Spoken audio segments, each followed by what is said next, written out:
सलाम जय ख्रिस्त. सर्व ख्रिस्ती प्रीतीमध्ये सर्व ख्रिस्ती मंडळीला प्रियजनांनो, हा समय परमेश्वराने तुम्हाला मला दिलेला आहे. त्याचा आपण धन्यवाद करूया, त्याची स्तुती, त्याची आराधना करत आपण त्याच्या चरणाजवळ जाऊया. प्रियजनांनो, सर्वांना सलाम जय ख्रिस्त. प्रियजनांनो, आजचा महान असा आनंदाचा दिवस त्याने आपल्याला दिलेला आहे, त्याचा धन्यवाद करूया. प्रियजनांनो, हा समय त्याने दिलेला आहे की आपण त्याच्या चरणाजवळ यावं, त्याची स्तुती, त्याची आराधना, त्याचं वचन आपण वाचावं आणि मनन करावं आणि त्याची उपकार स्तुती करावी, त्याला धन्यवाद देत त्याची स्तुती करत त्याच्या अंगणात त्याच्या चरणाजवळ आपल्याला जायची. हा समय त्याने दिलेला आहे. म्हणून आपल्या त्रेक एक परमेश्वराला आपण कोटी कोटी धन्यवाद मागूया, त्याची उपकार स्तुती करूया. प्रियजनांनो, आणि त्याला आभार मानूया. येशू प्रभूच्या नावात मागते म्हणतोय, आमेन. प्रियजनांनो, सुंदरसं वचन मला आजच्या संदेशासाठी मिळालेलं आहे. महान असं वचन आहे. प्रियजनांनो, मी तुमच्या समोर वाचू इच्छिते.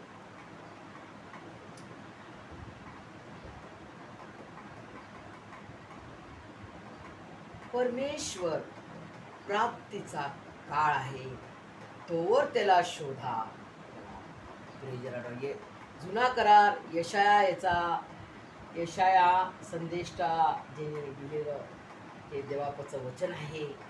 महानशा पवित्र आत्म्याच्या द्वारे 55 चॅप्टर आणि 6 वर्सेस. प्रियजनांनो, 6 to थोडंसं आपण बघू. प्रियजनांनो, इतकं सुंदर वचन आहे. प्रियजनांनो, मी तुम्हाला काय सांगू, दोनच वचन आहे. दोनच वचनाचं मला खूप खूप आवडलं ते वचन. म्हणजे परमेश्वर प्राप्तीचा काळ आहे. परमेश्वर प्राप्तीचा काळ आहे, तोवर त्याला शोधा. आज आम्हाला समय त्याने दिलेला आहे. परमेश्वर प्राप्तीचा काळ आहे, तोवर शोधा. आणि शोधल्यावर काय करायचं? तो जवळ आहे, तो जवळ आहे, तोच त्याचा धावा करा, त्याचा धावा करा. तो जवळ आहे, तोच त्याचा धावा करा. बघा प्रियजन, खूप सुंदर वचन आहे. आणि त्याच्या पुढे काय लिहिलंय? दुर्जन आपला मार्ग सोडो. दुर्जन म्हणजे दुष्कर्म करणारे, दुष्ट कल्पना करणारे, दुष्कर्म करणारे आणि खूप खूप पापाची योजना करणारे, की मी याला मारेल, त्याला मारेल, त्याला मी शिव्या देईल, त्याला मी मारणार, त्याला मी हे करणार, त्याचं मी हे करेल, त्याचं नुकसान करेल, त्याला शिव्या देईल, त्याला हे करेल, त्याचा अपमान करेल, असं मनुष्य म्हणतो. परंतु तो मनुष्य जो आहे परमेश्वराने बनवलेला, तो म्हणतो का नाही? तर त्याच्यामध्ये जो असलेला दुष्ट सैतान, तो त्याला म्हणायला लावतो की मी ते हे करेल, त्याला दुष्कर्म करायला लावतो. तो सैतानाचा ऐकतो. प्रियजनांनो, आणि तो स्वतः ऐकून त्या दुष्कर्म करतो आणि ते पाप करत राहतो. आणि ते पापाच्या दरीत तो फसतच जातो. तरी परमेश्वर काय म्हणतो बघा, दुर्जन आपला मार्ग सोडो. बघा, परमेश्वर जुन्या कराराला सुद्धा बोलवत आहे. आपण जुना करार वाचतो, अरे बापरे, परमेश्वर खूप कडक होता, परमेश्वर खूप रागिष्ट आहे, असं आपल्याला गैरसमज झालेला आहे. परंतु नाही प्रियजनांनो, परमेश्वर रागिष्ट नाही आहे, परमेश्वर क्रोधिष्ट नाही आहे, परमेश्वर केवळ क्रोध करणारा परमेश्वर नाही आहे. तो कशी तो आपल्यावर प्रीती करतो, त्याचा प्रमाण दाखवलं त्यांनी. आपला एकुलता एक प्रिय पुत्र प्रभू येशू ख्रिस्ताला देऊन त्यांनी दाखवलं की तो प्रीतीचा सागर आहे. आणि या वचनामध्ये सुद्धा त्यांनी म्हटलेलं बघा प्रियजनांनो, दुर्जन आपला मार्ग सोडो, अधर्मी आपल्या कल्पनांचा त्याग करो. अधर्मी म्हणजे आपल्या कल्पना म्हणजे विचार, स्वप्न, कल्पना करणं, विचार करणं आणि वाईट योजना करणं, हे सर्व काय दुष्कर्म, अधर्म आहे ना. ते सर्व त्याग करायचं आपल्याला. त्याग करो आणि परमेश्वराकडे वळो, परमेश्वराच्या चरणाजवळ जाणे. आणि मग तो काय करणार? म्हणजे तो त्याचवर दया करील. परमेश्वराच्याकडे वळून जाणं पश्चाताप करत जाणं. आणि तेव्हा परमेश्वर काय करेल बघा, म्हणजे तो त्याचवर दया करेल, तो त्याचवर दया करेल. तो आमच्या देवाकडे वळू, कारण तो त्याला भरपूर क्षमा करेल. हे जरांनो, काय महान वचन दिलं परमेश्वराने. ही स्पेशल टाळी वाजून त्याला कोटी कोटी सलामी द्या परमेश्वराला. हो परमेश्वरा, तू किती महान वचन दिलेलं आहेस आम्हाला.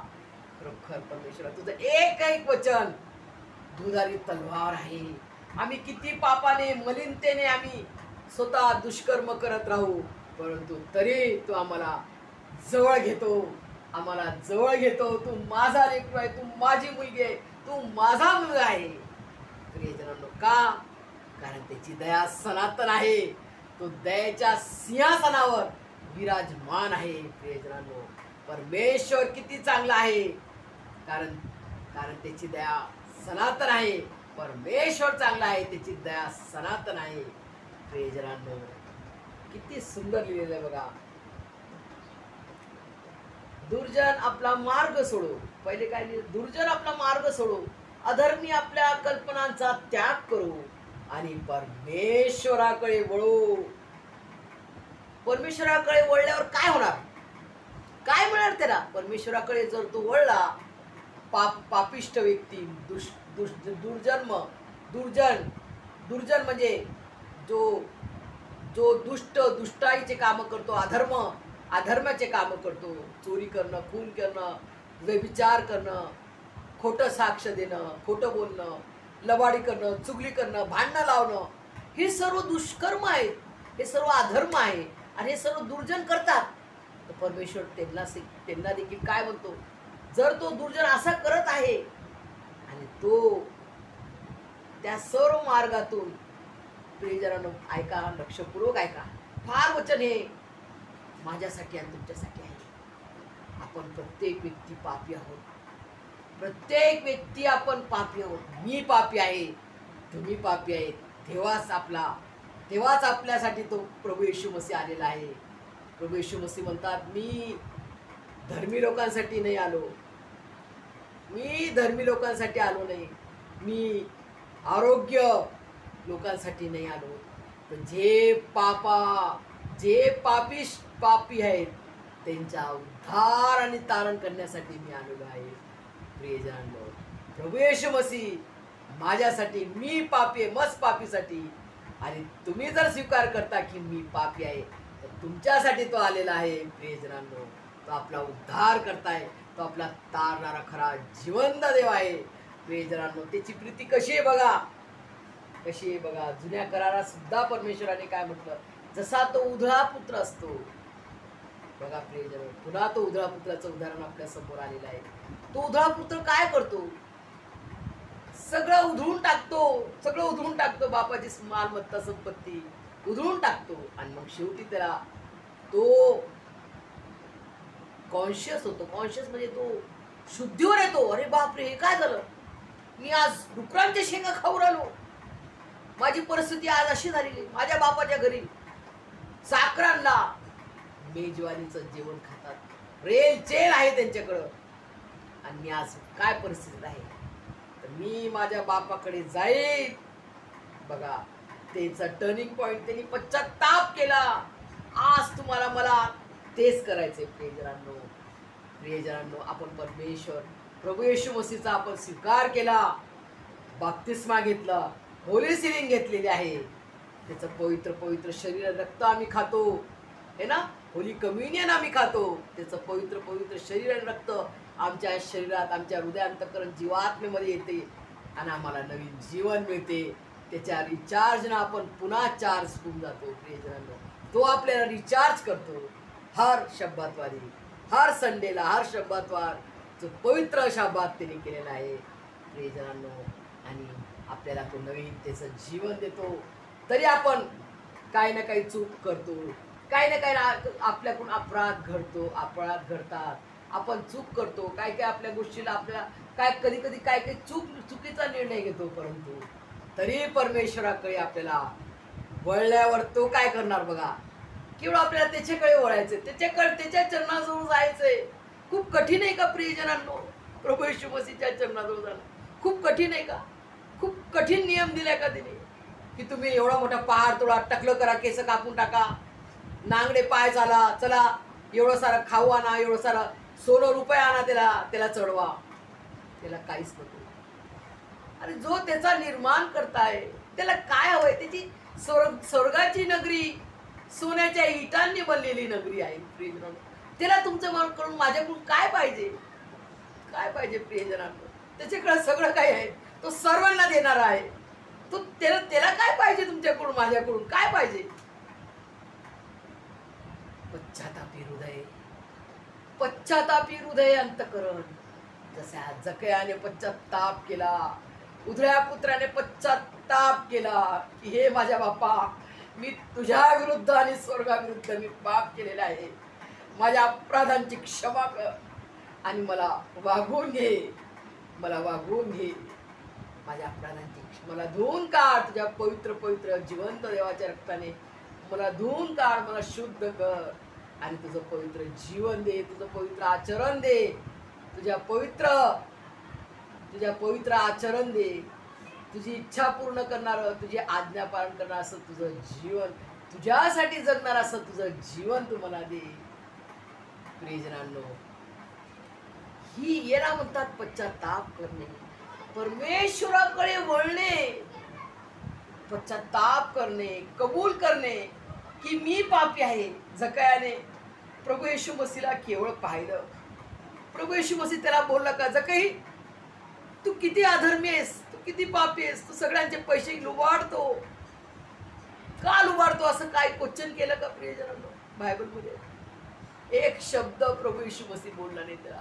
फक्त म्हटलं, जकया तोरा कर, आज मला तुझ्या घरात यायचे आहे. प्रियजनांनो, आणि तसाच जकई पूर्णतः प्रभू येशू मसीहच्या केवळ चेहऱ्याला बघून त्याचं जीवन बदलून गेलं. प्रभू येशू मसीहला सगळे बोलत होते, कुरकुर करत होते, अरे हा पापीच्या घरात चालला, हा किती पापी आहे, हा किती पापी आहे जकई, याने आमचे पैसे लुबाडले, हा लुबाडणारा असा तो टॅक्स कलेक्टर आहे. प्रभू येशू मसीह त्याच्या घरात गेले आणि जेव्हा जकयाने प्रभू येशू मसीहकडे पाहिलं आणि म्हटले, प्रभू मी ज्यांचे लुबाडले, ज्यांचे मी घेतले, त्यांना मी 4 पटीनं देईल. जे काय माझ्याकडे ज्यांचे मी खूप खूप लुबाडले त्यांना मी 4 पटीनं देईल म्हणतो. प्रियजनांनो, 4 पटीनं मी त्यांचे परत करेन. हा बदल प्रभू येशू मसीहला हवाय. आपल्या माझ्यामध्ये आणि तुमच्यामध्ये हा बदल हवा आहे. प्रियजनांनो, आपल्याला लाख लोक शिको, लाख लोक म्हणून वंदो या निंदो, प्रभू येशू मसीह खरा जिवंत देव आहे. त्याच्यावर पूर्ण हृदयांतकरण जीवात्म्याने विश्वास ठेवून दृढ राहा. प्रियजनांनो, तो लवकर येणार, विलंब लावणार नाही. त्याचं वचन आहे, तो विलंब लावणार नाही, तो लवकर येणार आहे. तुम्हाला मला नेण्यासाठी तो येणार आहे. प्रियजनांनो, काय तुमची आणि माझी तयारी झालेली आहे का? पाचशा आणि कुमारी जसं सज्ज आणि तयार होते, रेडी होते, ते आपल्या वराच्या समोर ते येण्यासाठी तयार होते. त्यांची पूर्ण त्यांनी तयारी केली. त्यांचा विश्वासाचा तेल, त्यांच्या दिवेचा तेल भरलेलं आणि एक्स्ट्रा कुपीतलं तेल तयार होतं. प्रियजनांनो, आज तुमचं आणि माझं तेल, विश्वासाचं तेल तयार आहे का? काय तुम्ही आणि मी तयार आहोत का त्याच्या संगती जाण्यासाठी? प्रियजनांनो, नाही तर तो येईल आणि अकस्मात दिमिष्कात लिहिलंय त्याचं वचनात काय, दिमिष्कात म्हणजे आपल्या डोळ्याच्या पापण्या आपण झपकवतो ना, तसाच प्रभू येशू मसीह येईल आणि पटकन निघून जाईल. प्रियजनांनो, त्याचे लेकरांना घेऊन निघून जाईल. त्याचे वधू आत्मे जे आहेत त्यांना तू घेऊन चालले जाईल. का तुमची आणि माझी तयारी आहे का? प्रियजनांनो, आज जरी आपण तयार नसलो तरी आजपासून तयारी करण्यासाठी स्टार्ट करा. प्रियजनांनो, प्रभू येशू मसीहकडे वळा. आपले सर्व दुष्कर्म, आपले सर्व दुष्टाई, आपला सर्व व्यभिचार, पापी विचारांना त्याच्या चरणाजवळ कबूल करा, पश्चाताप करा, ऊर बडवा, लीन नम्र व्हा, आज त्यांनी दिलेला तुम्हाला मला समय आहे, हा समय वेस्ट नका करू, या समयाचा सदुपयोग करा, संधी साधून घ्या. वेळ फार कमी आहे प्रियजनांनो, संधी साधून घ्या. हा समय त्यांनी मला तुम्हाला दिलेला आहे, त्याचा उपयोग त्याच्या गौरवासाठी करा. प्रियजनांनो, त्यांनी दिलेला हा समय आहे, त्याच्याकडे वळा, पश्चाताप करा, लीन नम्र व्हा, सर्वांची हृदयांतकरण जीवात्म्याने क्षमा करा, सर्वांची क्षमा करा, तेव्हाच आपली क्षमा होणार आहे. प्रियजनांनो, सर्वांना क्षमा करा, सर्वांवर प्रीती करा, सर्वांना क्षमा करा, सर्वांवर प्रीती करा. आणि प्रियजनांनो, काय लिहिलेलं हे काय कशासाठी आपल्याला करायचं हे बघा काय लिहिलंय. आणि परमेश्वराकडे वळो, म्हणजे तो त्याचवर दया करेल. तो आपल्या देवाकडे तो आमच्या देवाकडे वळो, कारण तो त्याला भरपूर क्षमा करेल. आमेन. प्रियजनांनो, तो परमेश्वर अब्रामाचा, इसाकाचा, एलिया संदेष्टाचा, मोशे संदेष्टाचा जिवंत देव, तो तुमचा माझा जिवंत त्रेक एक परमेश्वर आहे. प्रभू येशू ख्रिस्त त्याचे नाव आहे. प्रियजनांनो, प्रभू येशू ख्रिस्ताला स्वर्गीय पिता परमेश्वर यहोवाने सर्वात उंच केलेले. का उंच केले? कारण त्यांनी माझ्यासाठी आणि तुमच्यासाठी प्राण देऊन पूर्ण प्रीतीचं बलिदान केलेलं आहे प्रियजनांनो. आणि याकरिता त्याचे नाव सर्वात उंच, सर्वात श्रेष्ठ, सर्वात उंच, सर्वात श्रेष्ठ केलेलं आहे. कारण त्याचं नाव सर्वात उत्तम आहे, सर्वात उंच आहे, सर्वात श्रेष्ठ आहे. त्याच्या नावावर आणि त्याच्या नावाखाली कोणतेच नाव नाही. का? कारण हा करार केलेला आहे स्वर्गीय पिता परमेश्वर यहोवाने, की जो कोणी देवाने जगावर एवढी मोठी प्रीती केली की त्याने आपला एकुलता एक प्रिय पुत्र प्रभू येशू ख्रिस्त दिला. का दिला? यासाठी की जो कोणी त्याचवर विश्वास ठेवितो त्याचा नाश होऊ नये, तर त्याला सार्वकालिक जीवन हे प्राप्त व्हावे. प्रियजनांनो, असा महान परमेश्वर, प्रीतीचा सागर परमेश्वर तुम्हाला आम्हाला आज बोलावित आहे. प्रियजनांनो, का तुम्ही आणि मागे राहणार का? मागे नका राहू. प्रियजनांनो, तुम्हाला परमेश्वराने पुढे बोलावलेले आहे, तुम्हाला पुढे बोलावलेले आहे. माझी आणि तुमची आगाऊ निवड केलेली आहे. का निवड केलेली आहे? कारण आपल्याला शुद्ध होऊन तयार व्हायचंय. आपल्याला समय तरी दिला की आपण शुद्ध व्हावे, आपण पवित्र आचरण करावं. कारण तो आमचा पवित्र परमेश्वर आहे. तर आम्हाला हे पवित्र जीवन जगायला हवंय प्रियजनांनो. तेव्हाच आपण त्याच्या संगतीत जाण्यास लायक होऊ. प्रियजनांनो, हे सर्व समजण्यास तुम्हाला मला एक परमेश्वर आपला तुम्हाला मला आशीर्वादाने भरभरून काढो. आमेन.